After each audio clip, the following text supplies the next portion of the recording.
The Eightfold Path. What is right effort? The purification of conduct established by the prior three factors serves as the basis for the next division of the path, the division of concentration, samadhikkhandha. This present phase of practice, which advances from moral restraint to direct mental training, comprises the three factors of right effort, right mindfulness, and right concentration. It gains its name from the goal to which it aspires, the power of sustained concentration, itself required as the support for insight wisdom. Wisdom is the primary tool for deliverance, but the penetrating vision it yields can only open up when the mind has been composed and collected. Right concentration brings the requisite stillness to the mind by unifying it with undistracted focus on a suitable object. To do so, however, the factor of concentration needs the aid of effort and mindfulness. Right effort provides the energy demanded by the task. Right mindfulness, the steadying points for awareness. The commentators illustrate the interdependence of the three factors within the concentration group with a simple simile. Three boys go to a park to play. While walking along, they see a tree with flowering tops and decide they want to gather the flowers. But the flowers are beyond the reach even of the tallest boy. Then one friend bends down and offers his back. The tall boy climbs up, but still hesitates to reach for the flowers from fear of falling. So the third boy comes over and offers his shoulder for support. The first boy, standing on the back of the second boy, then leans on the shoulder of the third boy, reaches up and gathers the flowers. In this simile, the tall boy who picks the flowers represents concentration with its function of unifying the mind. But to unify the mind, concentration needs support, the energy provided by right effort, which is like the boy who offers his back. It also requires the stabilizing awareness provided by mindfulness, which is like the boy who offers his shoulder. When right concentration receives this support, then empowered by right effort and balanced by right mindfulness, it can draw in the scattered strands of thought and fix the mind firmly on its object. Energy, viriya, the mental factor behind right effort, can appear in either wholesome or unwholesome forms. The same factor fuels desire, aggression, violence, and ambition on the one hand, and generosity, self-discipline, kindness, concentration, and understanding on the other. The exertion involved in right effort is a wholesome form of energy, but it is something more specific, namely, the energy in wholesome states of consciousness directed to liberation from suffering. This last qualifying phrase is especially important. For wholesome energy to become a contributor to the path, it has to be guided by right view and right intention, and to work in association with the other path factors. Otherwise, as the energy in ordinary wholesome states of mind, it merely engenders an accumulation of merit that ripens within the round of birth and death. It does not issue in liberation from the round. Time and again, the Buddha has stressed the need for effort, for diligence, exertion, and unflagging perseverance. The reason why effort is so crucial is that each person has to work out his or her own deliverance. The Buddha does what he can by pointing out the path to liberation. The rest involves putting the path into practice, a task that demands energy. This energy is to be applied to the cultivation of the mind, which forms the focus of the entire path.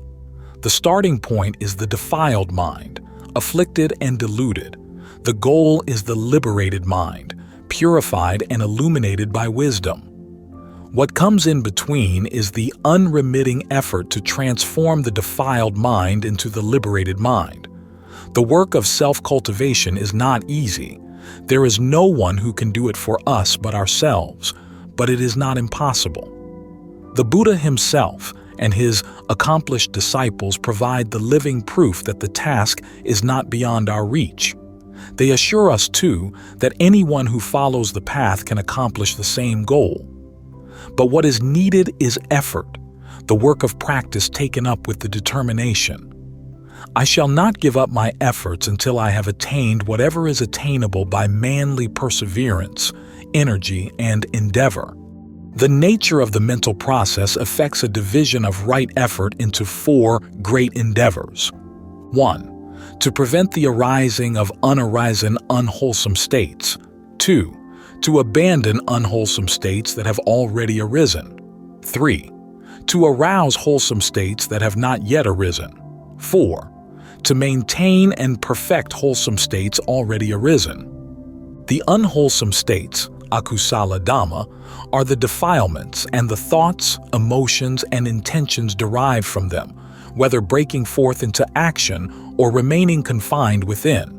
The wholesome states, kusala dhamma, are states of mind untainted by defilements, especially those conducing to deliverance.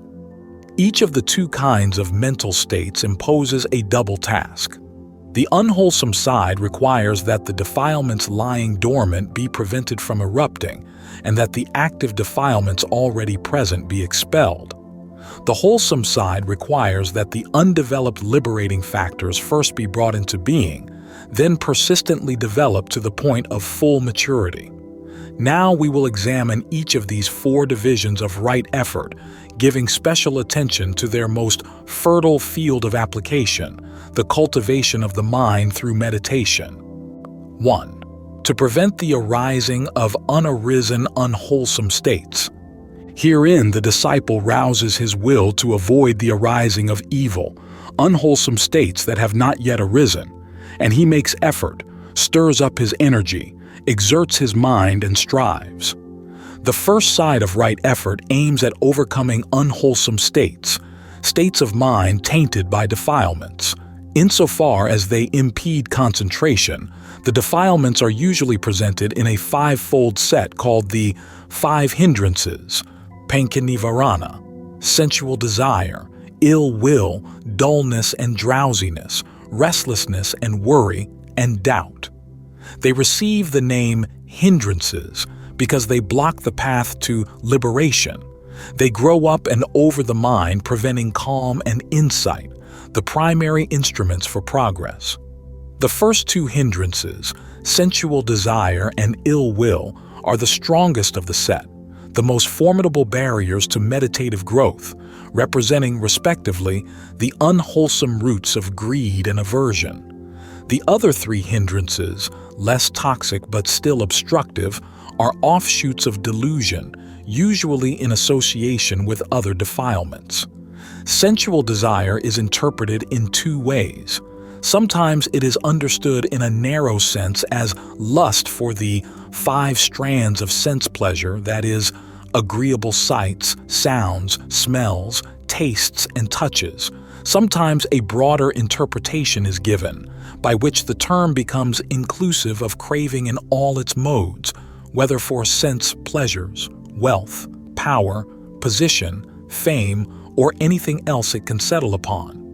The second hindrance, ill will, is a synonym for aversion. It comprises hatred, anger, resentment, repulsion of every shade, whether directed towards other people, towards oneself, towards objects, or towards situations.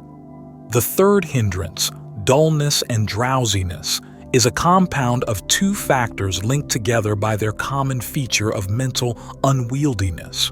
One is dullness, thina, manifest as mental inertia. The other is drowsiness, mida, seen in mental sinking, heaviness of mind, or excessive inclination to sleep. At the opposite extreme is the 4th hindrance, restlessness and worry. This too is a compound with its 2 members linked by their common feature of disquietude. Restlessness, uddaka, is agitation or excitement, which drives the mind from thought to thought with speed and frenzy. Worry, kukuka, is remorse over past mistakes and anxiety about their possible undesired consequences. The 5th hindrance, doubt, signifies a chronic indecisiveness and lack of resolution. not the probing of critical intelligence, an attitude encouraged by the Buddha, but a persistent inability to commit oneself to the course of spiritual training due to lingering doubts concerning the Buddha, his doctrine, and his path. The first effort to be made regarding the hindrances is the effort to prevent the unarisen hindrances from arising. This is also called the endeavor to restrain, samvarapadhana. The effort to hold the hindrances in check is imperative, both at the start of meditative training and throughout the course of its development.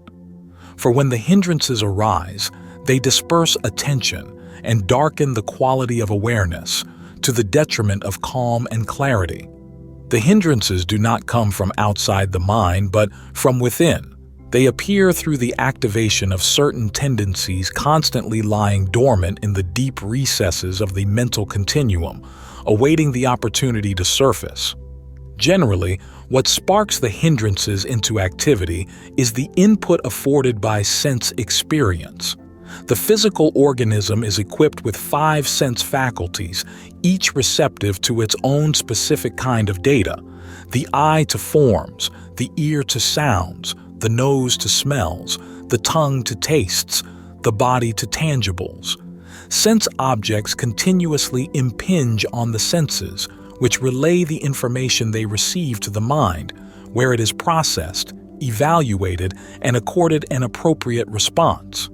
But the mind can deal with the impressions it receives in different ways, governed in the first place by the manner in which it attends to them. When the mind adverts to the incoming data carelessly, with unwise consideration, ayoniso manasikara, the sense objects tend to stir up unwholesome states.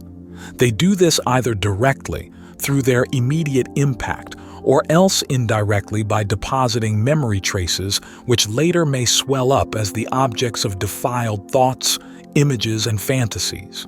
As a general rule, the defilement that is activated corresponds to the object. Attractive objects provoke desire, disagreeable objects provoke ill will, and indeterminate objects provoke the defilements connected with delusion. Since an uncontrolled response to the sensory input stimulates the latent defilements, what is evidently needed to prevent them from arising is control over the senses.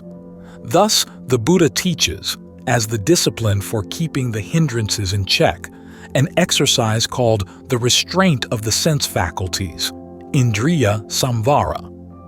When he perceives a form with the eye, a sound with the ear, an odor with the nose, a taste with the tongue, an impression with the body, or an object with the mind, he apprehends neither the sign nor the particulars, and he strives to ward off that through which evil and unwholesome states, greed and sorrow would arise if he remained with unguarded senses, and he watches over his senses, restrains his senses.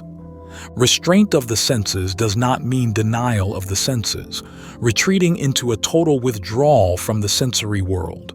This is impossible, and even if it could be achieved, the real problem would still not be solved. For the defilements lie in the mind, not in the sense organs or objects. The key to sense control is indicated by the phrase, not apprehending the sign or the particulars. The sign, nimitta, is the object's general appearance insofar as this appearance is grasped as the basis for defiled thoughts. The particulars, anubhyanjana, are its less conspicuous features. If sense control is lacking, the mind roams recklessly over the sense fields. First, it grasps the sign, which sets the defilements into motion. Then, it explores the particulars, which permits them to multiply and thrive.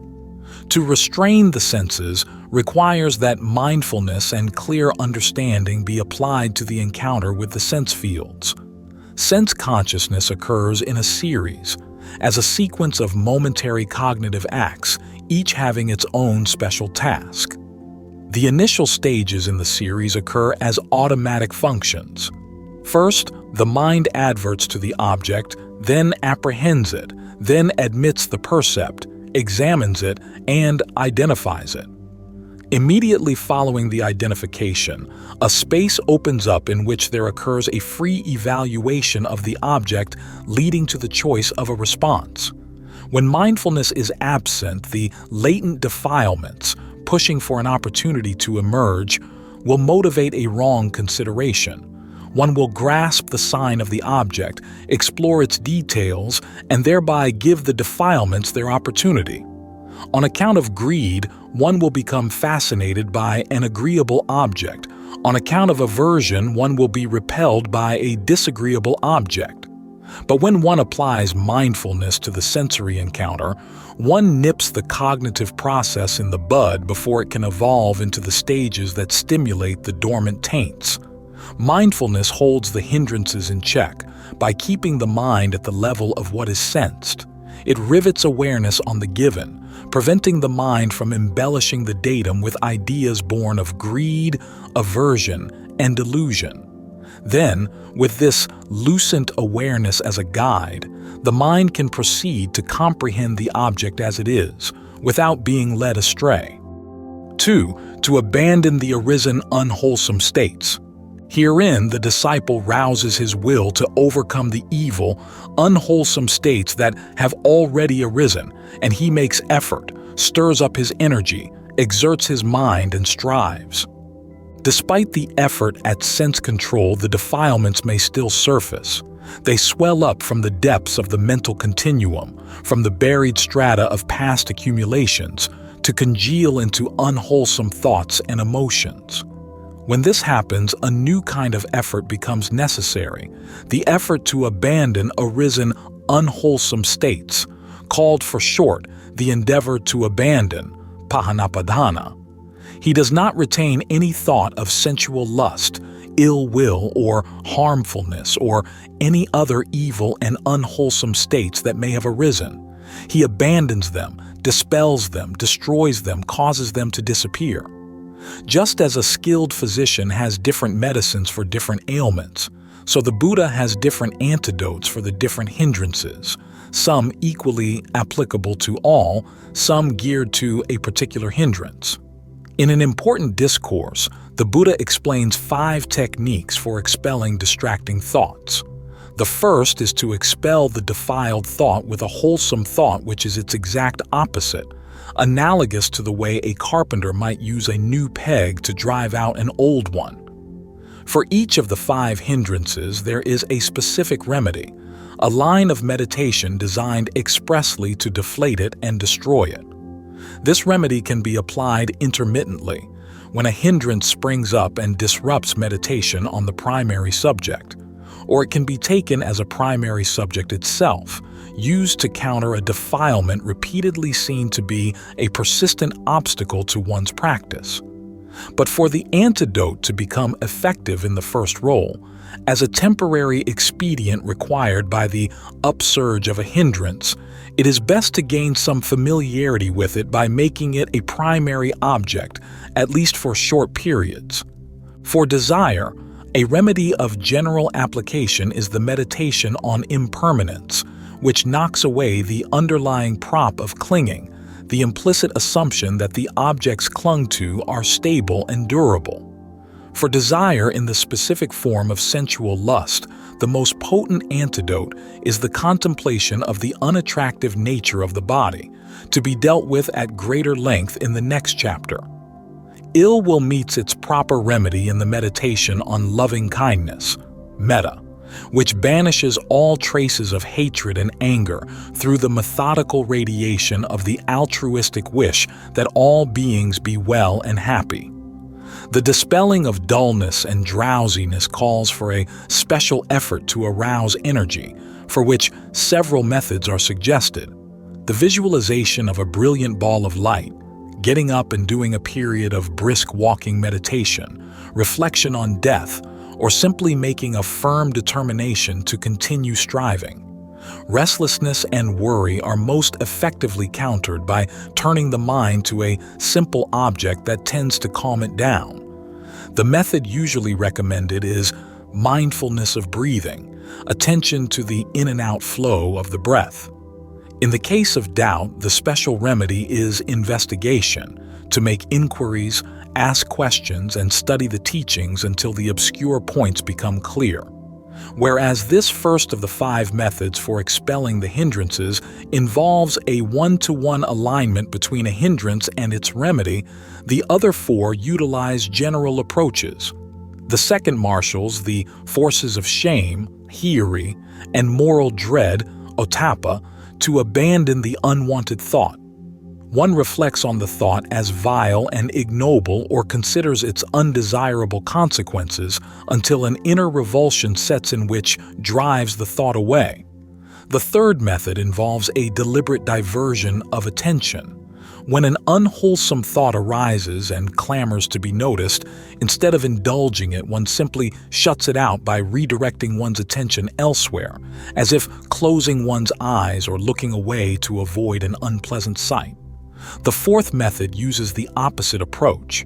Instead of turning away from the unwanted thought, one confronts it directly as an object, scrutinizes its features, and investigates its source. When this is done, the thought quiets down and eventually disappears.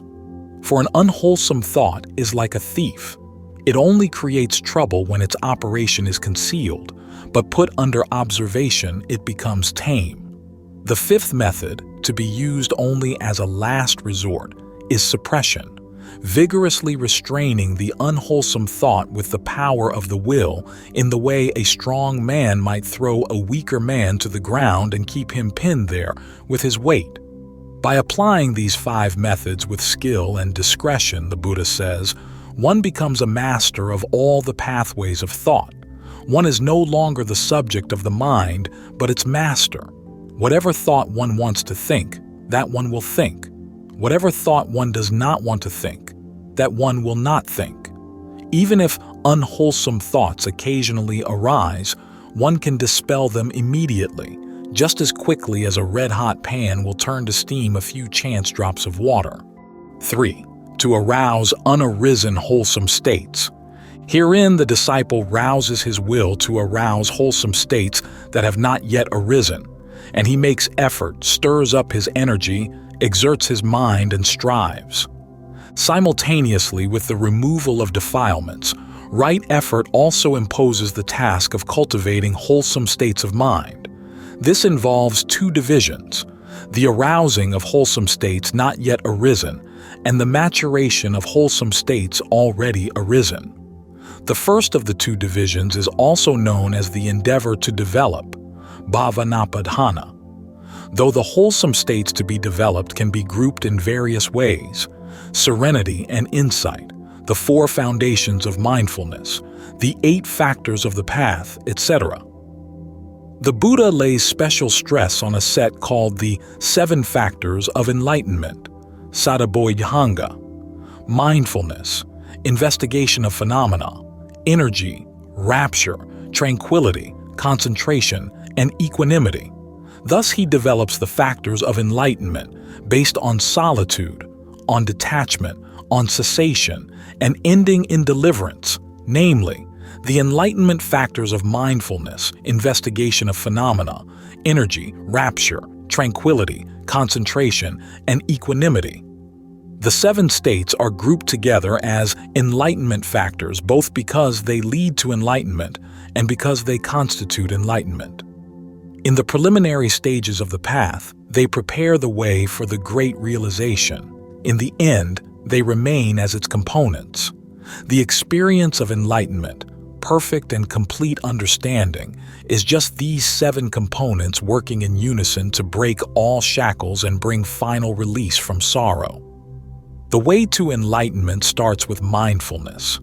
Mindfulness clears the ground for insight into the nature of things by bringing to light phenomena in the now, the present moment, stripped of all subjective commentary, interpretations, and projections. Then, when mindfulness has brought the bare phenomena into focus, the factor of investigation steps in to search out their characteristics, conditions, and consequences. Whereas mindfulness is basically receptive, investigation is an active factor which unflinchingly probes, analyzes, and dissects phenomena to uncover their fundamental structures. The work of investigation requires energy, the third factor of enlightenment, which mounts in 3 stages.